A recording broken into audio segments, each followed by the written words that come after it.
ታዲያስ አዲስ በጣም ደስ ይላል ከጂጂጋ ከብዙ ቦታዎች የሚመጣውን ሐሳብ ያየነው ነው እንዲጣራ የምትፈልጉት ጉዳይ ካለ ባለው መሰረት ቀደም ስላለም ዋንጫ ተጠይቀን ነበር እንዴ በጣም ብዙ ጥያቄዎች ናቸው ዛሬ ደግሞ የዓለም ዋንጫን ለማስተላለፍ መብት ያለው አሁን ሀገሬ ቲቪ ነው በሀገሬ ቲቪ ነው የሚተላለፈው ከዚህ ጋር በተገናኘ አንዳንዶች የሚያነሷቸውም ጥያቄዎች ስላሉ ወደ ሀገሬ ቲቪ ስራ አስኪያጅ ደወል አድርጌያለሁ ኢቲቪ ያለው የልብ ወዳጅ የነበረ በኋላ ተራራቀን ንዋይ ይመር መስመር ላይ ያለ ንዋይ እንዴት ነህ ሰይፉ ሰላም ነው ሁሉ ሰላም ነው አለን እንኳን ደስ ያለ በቅድሚያ ለምኑ ለአርሰናል ነገ ብትለኛ ይሻልም አንድ ላይ እንግዲህ ነገ እግዚአብሔር ይርዳችሁ ምን የሚፈጠር ይመስላል እግዚአብሔር ይርዳችሁ በቃ ይርዳን አሜን እንዴ አሜን ከፕሪሚየር ሊጉ በፊት ቢሆን አርሰናል ብዙ ያደርጋል ብዬ አስብ ነበር አሁን ግን ብዙ ያን ያህል የሚያስፈራ ነገር አይመስለኝም ለአርሰናል ሳስበው በጣም ጥሩ ስሜት ላይ ናቸው ትልቅ በርደን ትልቅ ምንድነው ሸክም ነው የከለለላቸው ነገራችን ላይ የዋንጫው ካርስ ስለዚህ ነገ ጥሩ አርሰናል ለናይ እንችላለን ነው አይ በጣም እንደም በደንብ ካጠቁ በደንብ እንደሚያሸንፉ እርግጠኛ ነኝ ከተከራከሩ ደግሞ ነው ችግር የለም እንደው እንደማያረጉ አይመስለኝም እንደ ባየር ሙኒኩ ብድ ቢሉ ምን ይፈጠራል አሁን የፒኤስጂ ተከላካይ እኮ እንደ ፊት ያለው ሻርፕ አይደለምና አርሰናል ደግሞ ይጎረሽም ሁሉም ወደፊት የሚሄዱ ከሆነ ተከላካዮቹ ያን ያህል የሚያስጨንቋቸው አይመስለኝም የፒኤስጂ is right ግን ወደኋላ ከመጡ ገብቷል ሁሉም ያጠቃቸዋል ያው ከቅጥቀጣ አንድ ደግሞ ያው ፌል የሚያደርግ ነገር ከመጣ አይ ቲንክ ፒኤስጂ አድቫንቴጅ ይኖራል ብዬ አስባለሁ ስለዚህ ነገ የተለየ ታክቲክ ይዞ መግባት አለበት አርሰናል እንደዛ ነው የማስበው ላይክ አሁን ባለፈው ኤፍኤ ሊግ ካፕ ሲቲ ጋር የነበረው ጨዋታ እንደምታስታውሰው በጣም ዲፌንሲቭ የሚመስል ነገር ነው ያ ደግሞ ተቃራኒ በደንብ እንዲቀጠቀጥ ያደርጋል ደግሞ ያው ከመቀጥቀጥ ደግሞ ስተት ይመጣል መዳከም ይመጣል መከላከል ከባድ ነው በዛቸው ላይ ከማጥቃት አንተ አይደለም አይምሮ ሆነ ምን ታረ ያኛው ነው አንተን ወደዚህ የሚወስድ ስለዚህ አይምሮ ቢዚነስ ይፈጠራል የሆነ ሰለች ደግሞ የሆነ ነገር ይፈጠራል ስተት እስቲ እንግዲህ ነገ በጉጉት እየጠበቅን ነው በጣም ደስ ያለኝ ትልልቅ ስፖርታዊ ኩነቶችን በሀገሬ ቲቪ እየተፈራረማችሁ ነው ከነሱ መሃል አንዱ የዓለም ዋንጫ ነው ሰምቻለሁ ስለዛ ጉዳይና እውነት ነው አይ በትክክል ዓለም ዋንጫን እንግዲህ ከአንድ ወር በፊት ነው ይፋ ያደረግነው እንደምታስታውሰው የዓለም ዋንጫውን በኤፍቲኤ ወይም ደግሞ በነፃ በዚህ በሳተላይት ስርጭት ለኢትዮጵያውያን በቀጥታ ለማድረስ ስምምነት ላይ ደርሰናል ባሳለፍነው ሳምንት ደግሞ ሐሙስ ዕለት ኤክስክሉሲቭ አድርገናል ኤክስክሉሲቭ ማለት ሌላ ፔይ ቲቪ ካልሆነ ላይክ እንደ ዲኤስቲቪ ካልሆነ በስተቀር ሌላ ሚዲያ እንደኛ አይነት ባህሪ ያለው ሚዲያ በዚህ ሀገር አያስተላልፍም ስለዚህ ይሄንን ሰኪዩር አድርገናል ይሄን ተከትሎም ትናንትና ፊፋና ወርልድ ቲቪ ወይም ደግሞ የዚህ ሰብሳሃራን አፍሪካ የራይቱን የገዛው ፊፋ ጨዋታዎችን የገዛው ካምፓኒ ያው በጋራ መግለጫም ሰጥተው ነበር እኛም እንግዲህ መግለጫ ሰጥተናል ስለዚህ ዴፊኒትሊ ዓለም ዋንጫው በሀገሬ ቲቪ ለመጀመሪያ ጊዜ በግል ሚዲያ የሚተላለፍበት እድል ይኖራል ማለት ነው ምናልባት አሁን በቴሌቪዥን በነፃ የማግኘቱ ነገር ሲኖር የአንቴና ሳይሆን በኬብል ቴሌቪዥኖች የማግኘቱ ነገር ነው የሚኖረው ብዬ አስባለሁ ወደ ዲኮደር ስለሄደ ዲኮደር የሌላቸው በሀገሬ ቲቪ አማካኝነት ይህን ጨዋታ የሚያዩበት እድልስ አለ በፊት እንግዲህ አንቴና ነበር አሁን ግን በሳተላይት ኢትዮሳት ላይ እንዳለ ሁሉም የኢትዮጵያ ቻናሎች ባሉበት ቻናሎች ላይ ይተላለፋል እኛ ያደረግነው ምንድነው ከዚህ በፊት የአረብ ሰዓት ላይ እንደነበሩ የኢትዮጵያ ቻናሎች ወደ አረብ ሀገር እዚህ ሚድል ኢስት አካባቢ ሰሜን አፍሪካ የሚሄዱ ነገር ነበር እዛ አካባቢ ደግሞ የራይት ሆልደሮቹ ቤን ስፖርት ስለሆኑ ክሶች ተደጋጋሚ መጡ ነበር ከዛም በኋላ በአንቴና ብቻ እንዲተላለፍ ይደረግ ነበር አሁን ግን ኢትዮሳት የሚባለው አብዛኛው ከትንሽ ኤርትራ ጀምሮ ወደ ታች ባሉ እነ ኬንያ ኡጋንዳ አካባቢ ድረስ የሚደርስ ነው በእርግጥ ዓለም ዋንጫው ደግሞ ኬንያ የማስተላለፍ ራይት ያለው ሌላ ካምፓኒ ወደ ሌላ የቴሌቪዥን ጣቢያ ስለሆነ እዛም እንዳይሄድ እኛ በከሳተላይት ካምፓኒው ጋር በመነጋገር ጂኦ ብሎክ እናደርገዋለን ጂኦ ብሎክ ማለት በኢትዮጵያና ትንሽ 10-15 ኪሎ ሜትር ድረስ በአየር ላይ ማለት ነው ወደ ኬንያም ወደ ሱዳንም ወደ ሌሎች ጎረቤት ሀገሮችም እንዲወጣ ተደርጎ ቢሆንም ያንን ቶለሬት ያደርጋሉ። በእነዛ ራዲየስ ውስጥ በኢትዮጵያ በሳተላይት እናስተላልፋለን። ኢትዮጵያኖች ላይ ቤታቸው ሆነው ዲሽ ያላቸው ማለት ነው በዲሻቸው ላይ ማየት ይችላሉ በቀላሉ። ብቸኛ ሲባል ማንም ሼር ያደርጋችሁ ማለት ነው? መክፈቻውን መዝጊያውን ወይም ደግሞ የተመረጡ ጨዋታዎችን በቃ በሀገሬና ሀገሬ ብቻ ነው ነው?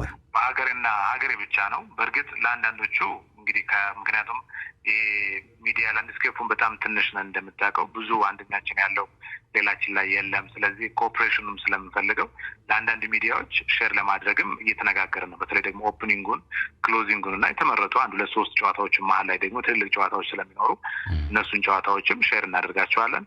ዴፊኒትሊ በእኛ ብቻ ነው ራይቱ ያለን እኛ ነን።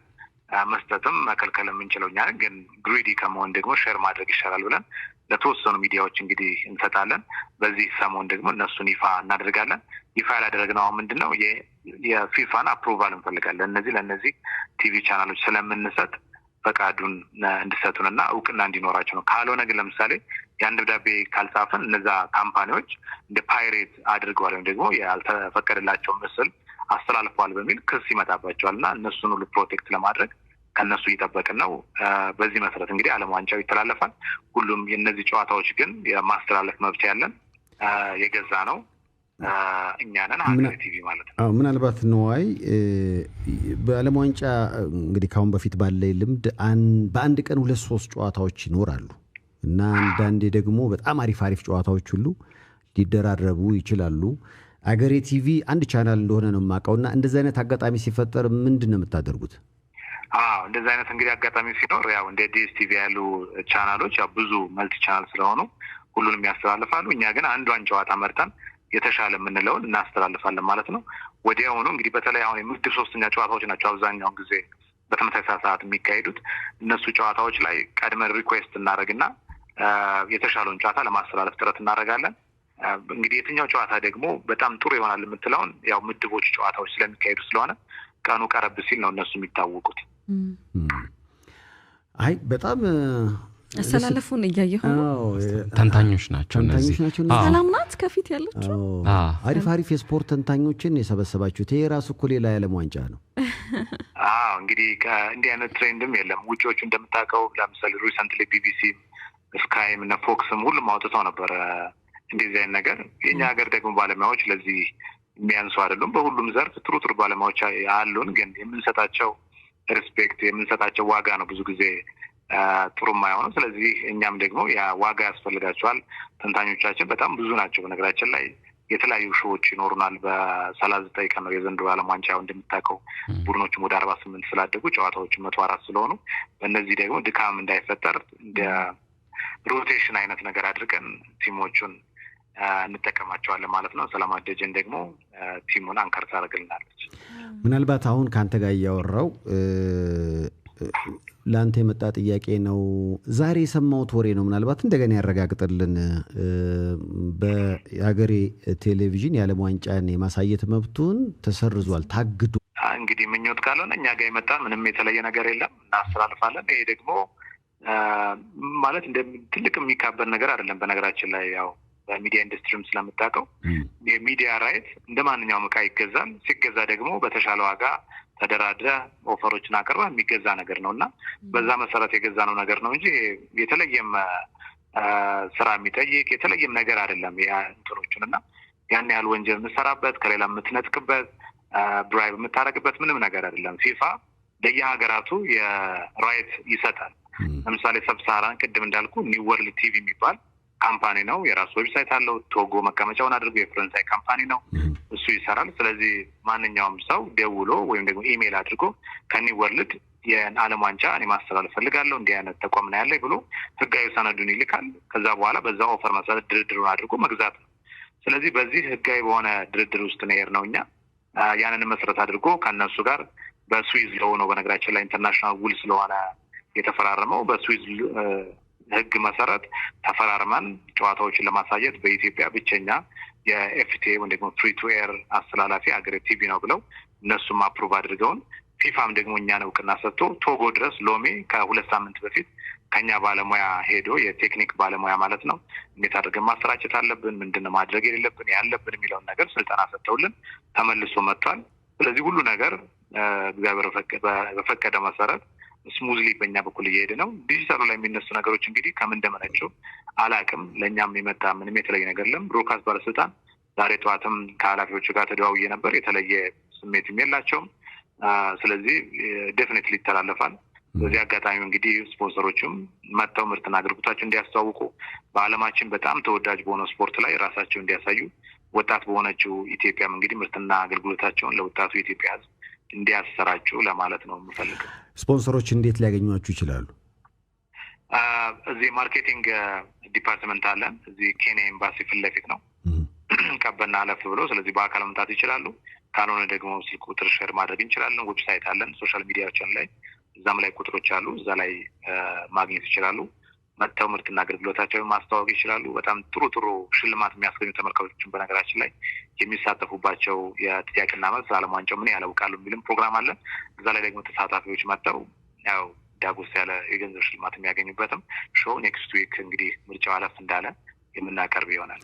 ምናልባት አንተን እያወራን ፊት ለፊት የአድማጭ ተመልካቾች አስተያየት እያየው ነው። ነዋይ ይመር በጣም አድናቂ ነኝ፣ ሀገሬ ቴሌቪዥንም ቀይረዋል ይላል። እንግዲህ ሁሌ የሚከታተላል መሰለኝ። ምናልባት እንዲህ አይነት የዓለም ዋንጫ ሲገዛ የራሱ የሆነ በጀት የሚጠይቅ ነውና ምን ያህል እንዳወጣችሁ ወይም ደግሞ ለዓለም ዋንጫ እንደከፈላችሁ ማወቅ ይቻላል? ገቢ ወጪውን ይተካዋል ወይ? እዚህ ሀገር ያው እድሜና ምንድነው ገንዘብ ብዙ ጊዜ ያው ቁጥር አይደለም። ያው ትልቅ እንትን ነው። አብዛኛው ነገር በድርድር ነው ሽያጮች የሚደረጉት። በብዙ ሚሊዮን ብር ነው የገዛ ነው። ያው እንግዲህ አንዳንዴ ካምፓኒ እንትኖችም ሊሆን ስለሚችል ሴክሬት ካምፓኒ ሴክሬት ካምፓኒ ሴክሬት ይሆናል። ከዛ ውጭ እንግዲህ ነዋይ ይመር ለበርካታ ዓመታት በስፖርት ዘገባ በበሳል አቀራረብ ብዙዎች ያውቀዋል። አሁን ደግሞ በተለይ አገሬ ከሄድክ በኋላ አገሬን በደንብ እያነቃነከው ነው። ብዙ አዳዲስ ነገሮችን ጀምረሃልና እኛም እንዲቀናችሁ እንመኛለን። ነዋይ በጣም እናመሰግናለን። እግዚአብሔር ከፈቀደ ደግሞ የአርሰናል ቲቪ ወደኛም ይመጣል። የዛን ጊዜ ደግሞ እንግዲህ እናንተም የምትደሰቱበት ነገር ይኖራል። ኤክስክሉሲቭሊ እሱን እንኳን ምን አለ ለእኔ ልተውልኝ። ቲቪ ካለ ሼር እናደርጋለን። በጣም ደስ ይላል። ላይ በደንብ በጣም ብዙ አድናቂዎችህ እንግዲህ ፍቅራቸውን እየገለጹልህ ነው። በጣም ደስ ይላል። እንግዲህ አገሬ ቲቪ በሚገርም ለውጥ ላይ ነው ያለው። የዓለም ዋንጫን በብቸኝነት በኢትዮጵያ የሚያሰራጨው አገሬን ነው። ያው እንግዲህ በኢትዮ ሳት ላይ አገሬን አገራችሁ ላይ ጉባ አድርጉና ከዛ መመልከት ነው። ስለነበረን ቆይታ ከልብ እናመሰግናለን። ነዋይ አመሰግናለሁ። እንግዲህ ነገም ይቅናችሁ። ለአርሰናል ደጋፊዎች የፕሪሚየር ሊጉን እንኳን ደስ ያላችሁ። እንግሊዞች እንግዲህ 3 ዋንጫ የሚያመጡበት እድል ለአርሰናል እጅ ላይ ወድቋል። እንግዲህ ነገ ደግሞ ምሽት እሱን የምናይ ይሆናል። አርሰናል ደጋፊዎች እንግዲህ መልካም እድል። ፒኤስጂ ካለ እነሱም መልካም እድል። ጥገኝነት የጠየቁ ናቸው። ፒኤስጂ እንኳን የለም ጥገኝነት የጠየቁ ናቸው። ለእነሱም ይቅናቸው። ቻው ነው። ባይ ዋው። ያው እንግዲህ በቂ መልስ እንዳገኛችሁ ተስፋ እናደርጋለን። ሙሉ መልስ ነው። ምንም በቃ አሁን ምንም የምንጨምረው ነገር የለም። ሙሉ መልስ ነው። የዓለም ዋንጫም እየመጣው ነው። ቀናት እኮ ነው የቀሩት።